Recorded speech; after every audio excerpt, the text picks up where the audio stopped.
Amin, puji Tuhan. Suatu pesan yang luar biasa dari Bapak Gembala kita ya. Sebelum kita mendengarkan kebenaran firman Tuhan, Bapak Ibu warga kerajaan, kita berdoa. Bapak, terima kasih kami mau dengar firman-Mu. Biar firman-Mu yang jadi penuntun bagi kaki kami, mengarahkan kami kemana harusnya kami pergi, menguatkan kami, memberikan kami harapan bahwa janji Tuhan tidak pernah gagal, bahwa janji Tuhan selalu menyertai kami, yang berseru, yang berserah kepada Engkau. Terima kasih, pakai hamba-Mu Tuhan, Roh Kudus tuntun hamba-Mu. Hamba-Mu terbatas, tapi Roh Kudus Engkau menguasai setiap kami yang menyaksikan ibadah ini, mengikuti ibadah ini secara online. Dalam nama Tuhan Yesus, kami ucap syukur dan berdoa. Haleluya. Amin. Shalom Bapak Ibu warga kerajaan, dimanapun engkau berada, tapi sebaiknya kau tetap di rumah. Dalam kondisi yang seperti sekarang, kita mengikuti anjuran pemerintah, instruksi dari pemerintah. Kita sudah setengah jalan Bapak Ibu, sudah tanggal 11. Jadi kalau Bapak Ibu sudah merasa bosan di rumah gitu ya, lihat tembok aja gitu.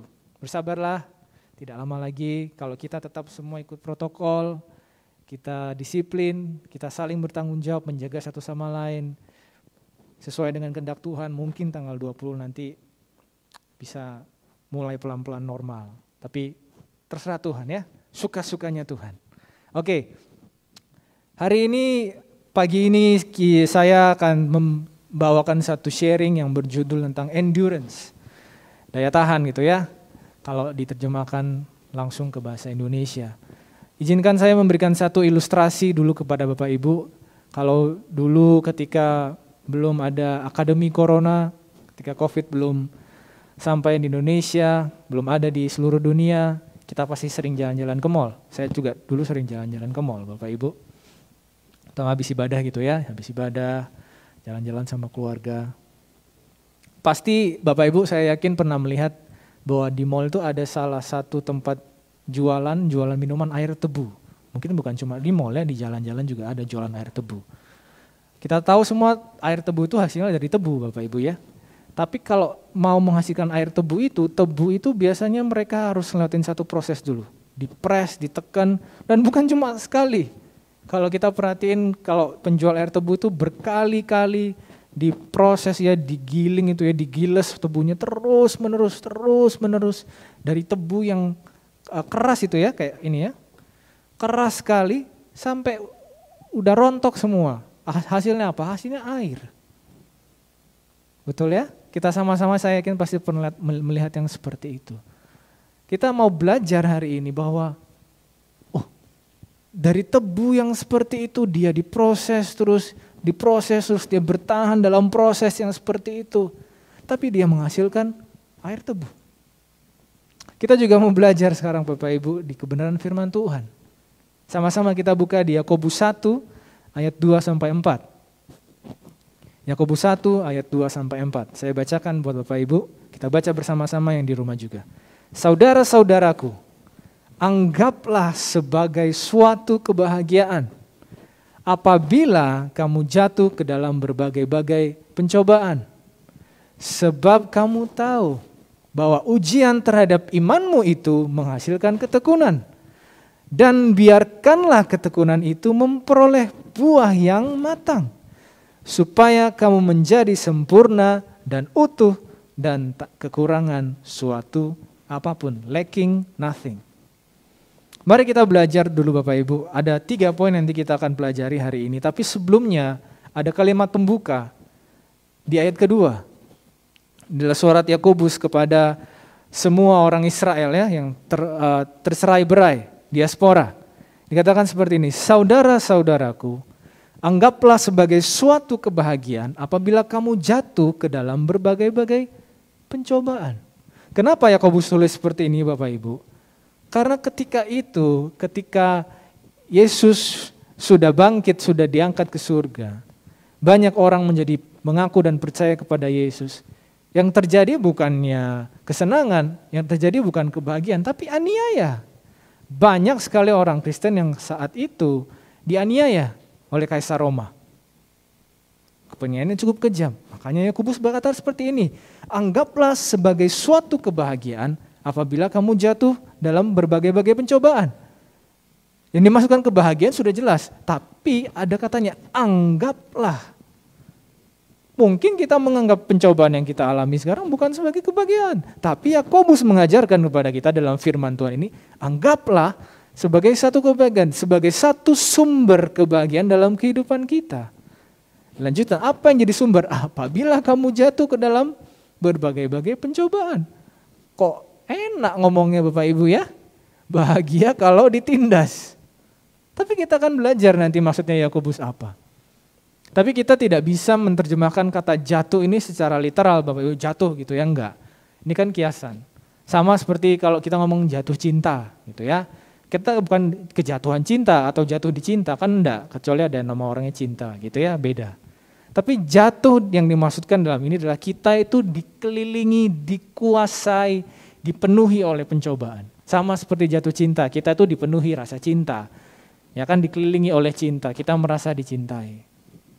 Jatuh dalam pencobaan yang dimaksud di sini adalah kita dikuasai oleh, dikelilingi lah, bukan dikuasai, dikelilingi. Jadi kiri, kanan, depan, belakang semuanya masalah, pencobaan. Sama seperti sekarang kalau Bapak Ibu isolasi di rumah, PPKM darurat di rumah saja, mungkin cuma lihat tembok gitu ya, bosan. Seperti Bapak Gembala kita katakan, Pak Arifin, ketika kita lockdown, kita look up, kita lihat ke atas, bukan secara literal lihat ke atas, lihat plafon gitu, bukan. Kita cari Tuhan. Anggaplah sebagai suatu kebahagiaan apabila kamu jatuh ke dalam berbagai-bagai pencobaan. Enggak enak memang, betul enggak enak, tapi ini yang sekarang kita alami. Situasi enggak enak. Perekonomian belum pulih, sudah 1,5 tahun, sekarang harus darurat lagi PPKM gitu ya. Seperti yang kita alami tahun lalu. Mungkin ini pencobaan bagi kita. Mungkin ada Bapak Ibu di rumah yang sekarang sedang isolasi mandiri karena COVID. Atau engkau mungkin di rumah sakit, engkau dirawat. Atau mungkin engkau enggak terkena COVID tapi engkau usahanya susah, enggak bisa bekerja, bisnis enggak jalan. Itu pencobaan juga buat kita. Tapi pagi ini kita mau belajar sama-sama apa yang dimaksud oleh Yakobus. Dalam Yakobus 1 ayat 2-4. Ada 3 hal yang kita akan pelajari. Yang pertama, pencobaan yang kita alami adalah ujian terhadap iman. Kita baca di ayat 3 itu ya. Sebab kamu tahu bahwa ujian terhadap imanmu itu menghasilkan ketekunan. Kita perlu perhatikan Bapak Ibu, di sana jelas dituliskan ujian terhadap imanmu. Kalau Bapak Ibu warga kerajaan mengikuti ibadah yang pertama tadi pagi, Pak Gembala kita, Pak Pendeta Thomas juga mengatakan di 1 Timotius, pertandingan iman, bukan pertandingan fisik. Alkitab mengajarkan kepada kita bahwa pertandingan yang kita jalani dalam kehidupan kita, pencobaan yang kita alami, ujian yang kita alami dalam kehidupan kita, itu adalah ujian terhadap iman kita. Bukan terhadap yang lain. Sebelum kita pelajari lebih lanjut, kita perlu lihat dulu pembukanya. Sebab kamu tahu, kata tahu di situ yang digunakan dalam bahasa aslinya, bahasa Yunaniko ini adalah ginosko. Saya yakin Bapak Ibu sudah sering mendengar kata ini. Bahkan Pak Pendeta Thomas juga menyampaikan dalam minggu ini. Ginosko, sebuah pengalaman pribadi, harus dialami oleh diri sendiri. Pengalaman pribadi, untuk apa? Dalam konteks ayat ini, digunakan untuk mengetahui karakter seseorang, untuk mengetahui rencananya seseorang, untuk mengetahui isi pikirannya seseorang. Jadi ujian yang kita alami adalah ujian terhadap iman kita untuk menguji apakah kita mempunyai karakter kerajaan Allah, apakah kita mengikuti rencana Allah dalam kehidupan kita, apakah kita memikirkan Allah dalam kehidupan kita atau kita pikirkan yang lain. Sebelum kita bergerak lebih lanjut Bapak Ibu, kita perlu tahu ujian itu apa. Kita harus samakan dulu persepsi kita. Ujian yang kita alami itu bukan tujuannya untuk menjatuhkan kita, tapi sebagai sebuah pembuktian. Untuk membuktikan iman kita, untuk membuktikan identitas kita sebagai warga kerajaan Allah. Betul Bapak Ibu? Saya mungkin kasih satu ilustrasi dulu untuk mempermudah kita semua memahami hal ini. Bapak Ibu, saya yakin pernah melihat 1 tahun belakangan ini karena mungkin di awal-awal ya, dari bulan Maret sampai April 2020, karena memang pergerakan dibatasi, ada aja itu orang-orang Bapak Ibu di Instagram, di Facebook ya, posting video dia memisahkan kopi, gula, dan creamer. Jadi karena waktunya sangat banyak, nggak punya kerjaan, dipisahin tuh 1 saset bubuk kopi 3-in-1, dituang semua, dipisahin kopi mana gitu ya, bubuknya kopi mana, gula mana, creamer mana, dan berhasil. Ini mungkin satu ilustrasi saja. Tapi yang mau saya sampaikan begini, kita perlu mengerti Bapak Ibu, ini juga sudah pernah disampaikan.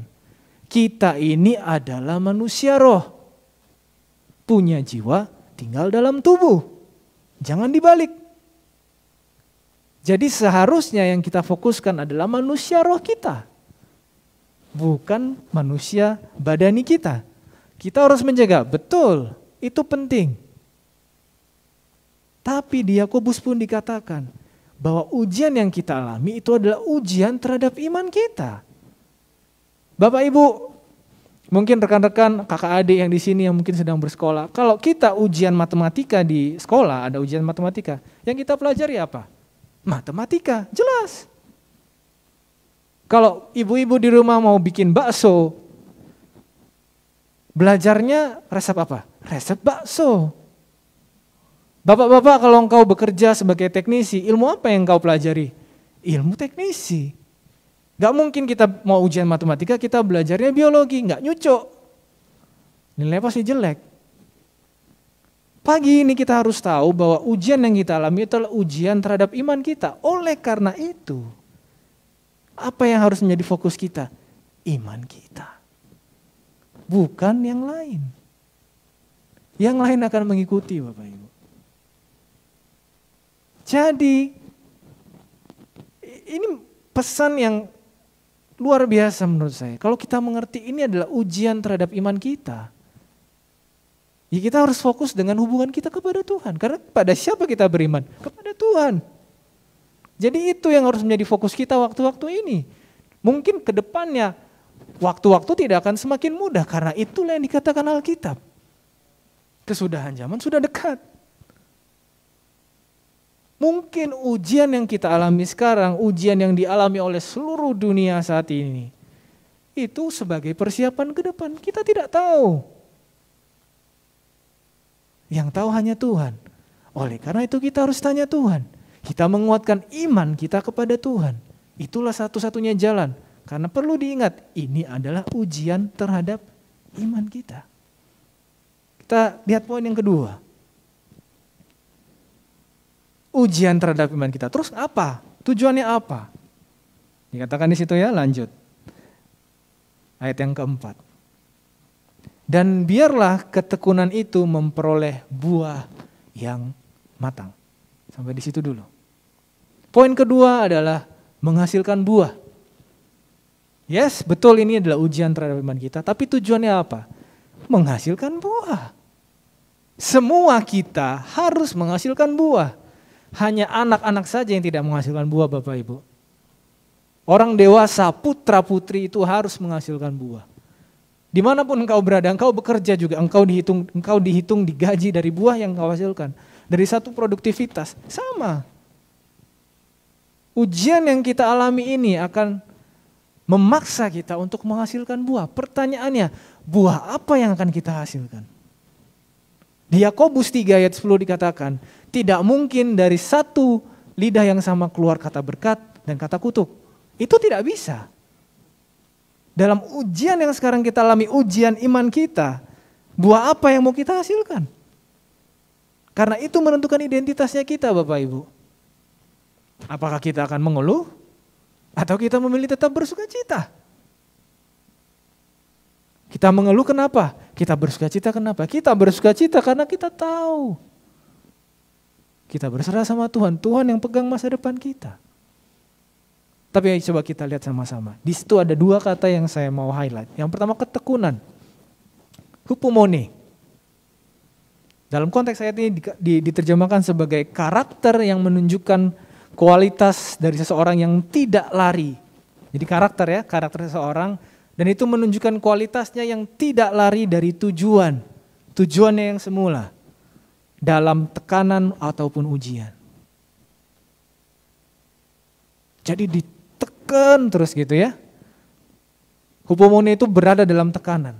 Terus ditekan, tapi dia tidak lari dari tujuan awalnya. Karena dia tahu, aku punya tujuan. Dan kata kedua yang kita highlight adalah kata matang. Teleios. Kata matang di sini adalah maksudnya matang dengan melewati proses yang harus dilewati. Tidak ada manusia yang bisa lari dari proses. Dia harus melewati proses. Kita lahir ke dunia pun melewati proses. Sepanjang kehidupan kita ini kita melewati proses. Kita harus dibenarkan selama kehidupan kita. Terus menerus. Contoh tadi kita coba lihat ilustrasi yang tebu, Bapak Ibu. Tebu yang dari bentuknya keras. Dia harus lewati proses. Terus lewati proses berkali-kali, mungkin bisa 4-5 kali. Terus, kelihatannya tebunya udah hancur gitu Bapak Ibu ya. Kita lihat kasihan banget itu tebu ya. Tapi terus digiles. Tujuannya apa? Tujuannya untuk menghasilkan buah. Mungkin Bapak Ibu. Mungkin hidup kita ini selama ini kita merasa, aduh hidup saya ini Pak sudah dipenuhi dengan masalah terus. Gak ada sukacitanya, gak ada waktu saya untuk santai-santai. Ya mungkin itu rencana Tuhan. Mungkin Tuhan mau proses kita.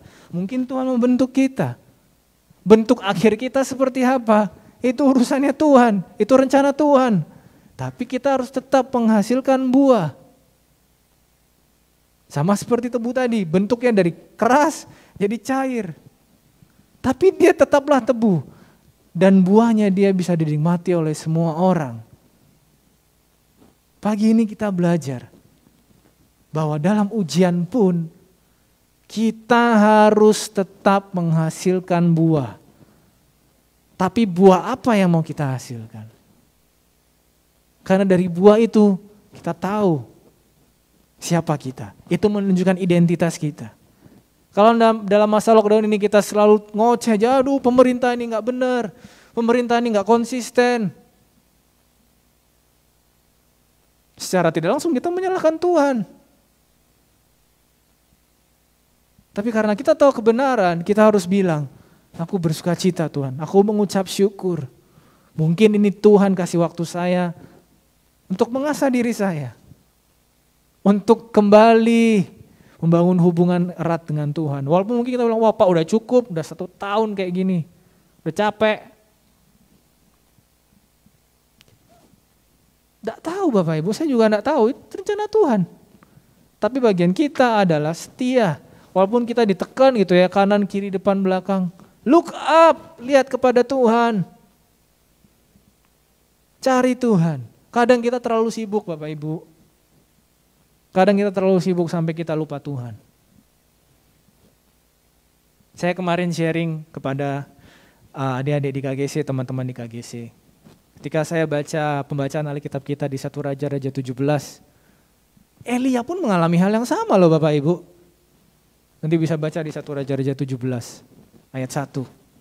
Ketika Elia mengabarkan kabar, bukan kabar gembira, kabar buruk kepada Ahab. Dikatakan bahwa hujan tidak akan turun di tanah Israel sampai aku katakan akan hujan. Setelah Elia seperti itu menyampaikan pesan Tuhan, melakukan pekerjaan tangan Tuhan, Tuhan suruh apa di ayat keduanya? Pergi kamu menyendiri. Wow, Elia disuruh lockdown Bapak Ibu. Elia disuruh lockdown menyendiri, diasingkan selama bertahun-tahun. Sungainya dari yang jadi sumber minumannya dia jadi kering. Tapi penyertaan Tuhan terus ada, tetap ada. Tuhan kirimkan burung gagak untuk mengirimkan makanan ke Elia. Itu secara logika enggak masuk logika Bapak Ibu. Yang ada itu manusia nganterin makanan buat hewan peliharaannya. Ini hewan yang ngasih makanan buat Elia. Enggak masuk logika. Tapi kalau itu perintah Tuhan, ikut saja. Saya juga sharing kemarin ke teman-teman di KGC. Kalau kita bisa mengerti Tuhan, dia bukan Tuhan. Halo? Kalau kita bisa mengerti Tuhan, jalan pikirannya Tuhan, dia bukan Tuhan. Oleh karena itu kita sembah dia. Karena dia maha kuasa. Dia tidak terselami. Jadi hari ini, pagi ini, dimanapun kau berada, apapun kondisi yang kau hadapi, mau kena COVID, mau gak kena COVID, mau ngalami sakit yang lain, apapun lah. Tetap hasilkan buah.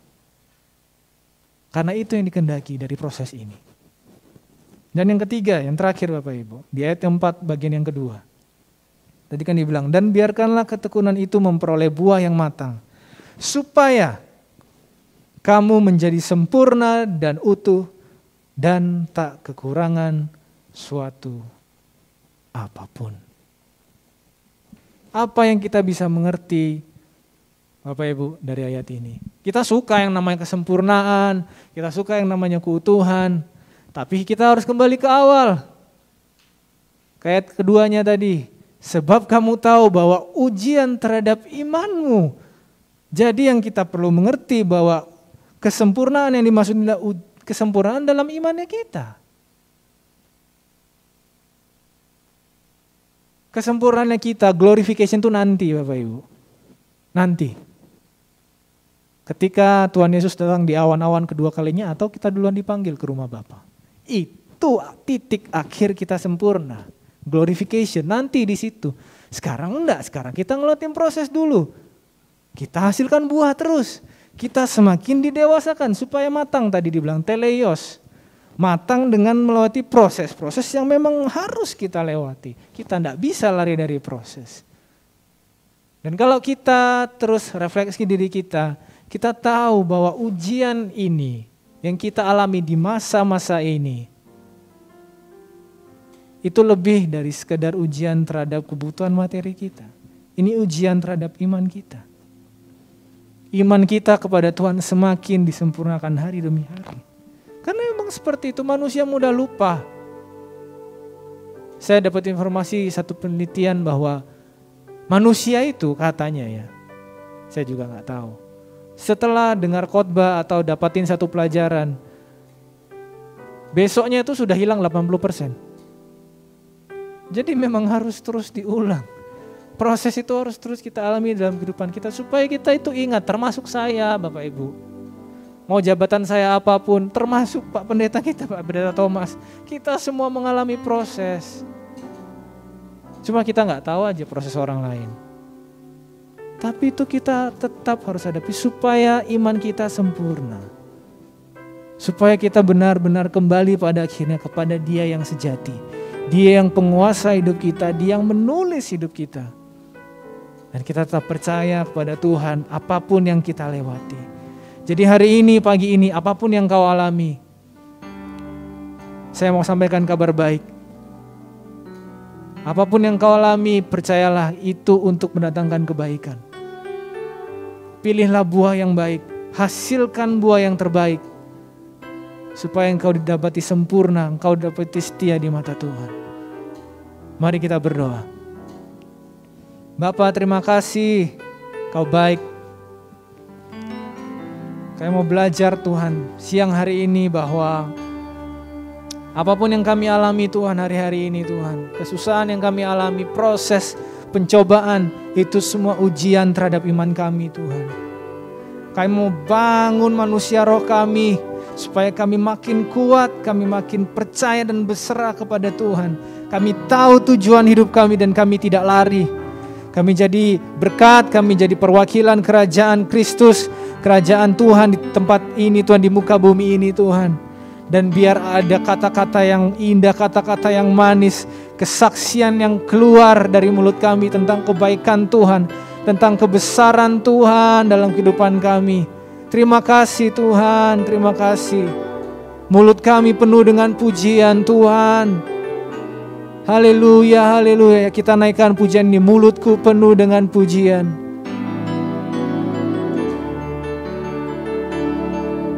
Mulutku penuh dengan pujian kepadamu ya Yesus Tuhan.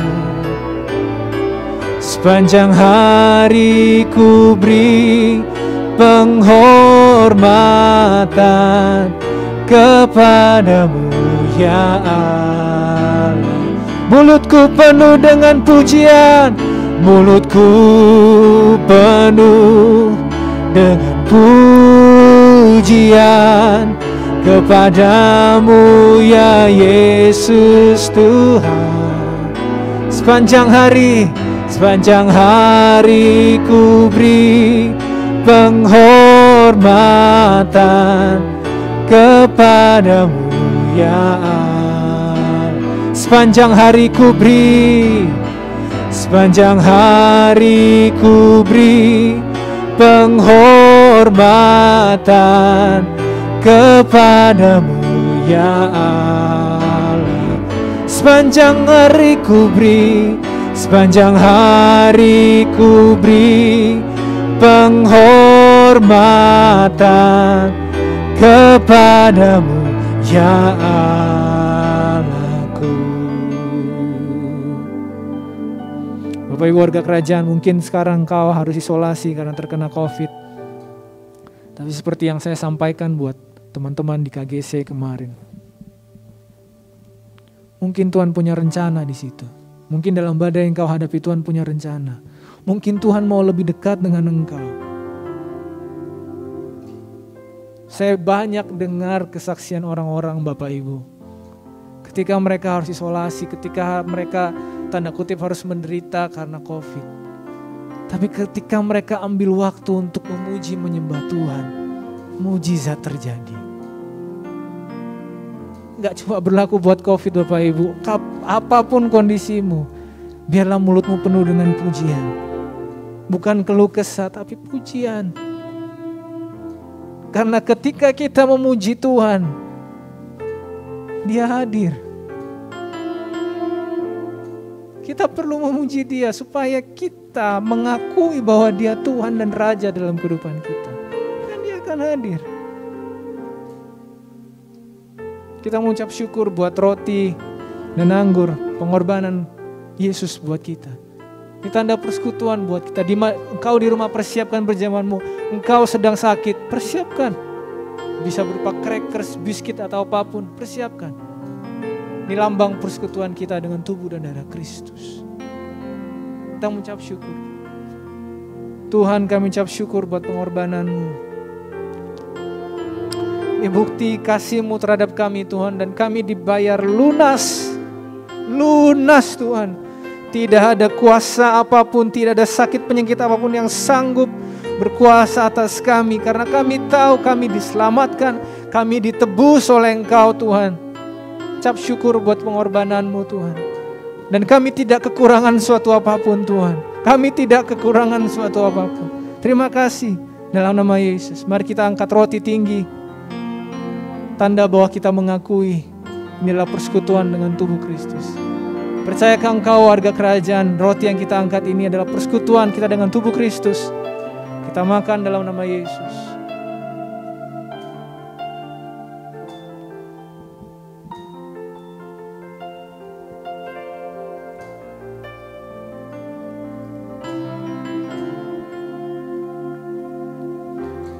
Mari kita angkat cawan tinggi.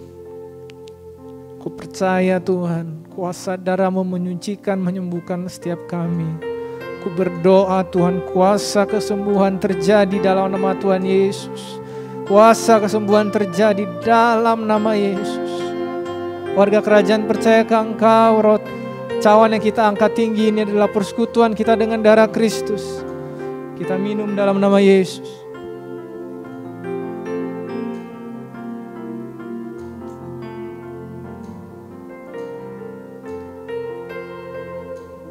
Dimanapun engkau berada Bapak Ibu, nanti ketika kau mengalami apapun, nyanyikan pujian tadi, mulutku penuh dengan pujian. Naikkan saja lagu itu terus. Mulutku penuh dengan pujian. Biar pujian yang keluar dari mulut kita bukan kata-kata kutuk, bukan keluh kesah, karena kita tahu Dia bersama dengan kita. Mari kita berdoa. Tuhan, kami mau menabur di ladang-Mu Tuhan. Kau memberikan yang terbaik untuk persembahan umum maupun persembahan pembangunan Tuhan. Kami tahu semuanya dari Tuhan, semuanya untuk Tuhan. Kami hanya pengelola. Kami mau memberikan dengan penuh sukacita. Dan warga kerajaan, terimalah berkat. Biarlah mulutmu penuh dengan berkat, mulutmu penuh dengan pujian kepada Tuhan. Kehidupanmu menjadi kesaksian yang nyata bagi sekelilingmu. Biar nama Tuhan dikenal dan Tuhan akan selalu menyertai engkau. Kalau engkau mendahulukan Tuhan dalam setiap kehidupanmu, Tuhan menyertai engkau. Dia melindungi engkau, Dia menghadapkan wajahnya terhadapmu, memberi engkau damai sejahtera. Haleluya, dalam nama Tuhan Yesus. Amin. Selamat hari Minggu, Tuhan Yesus memberkati.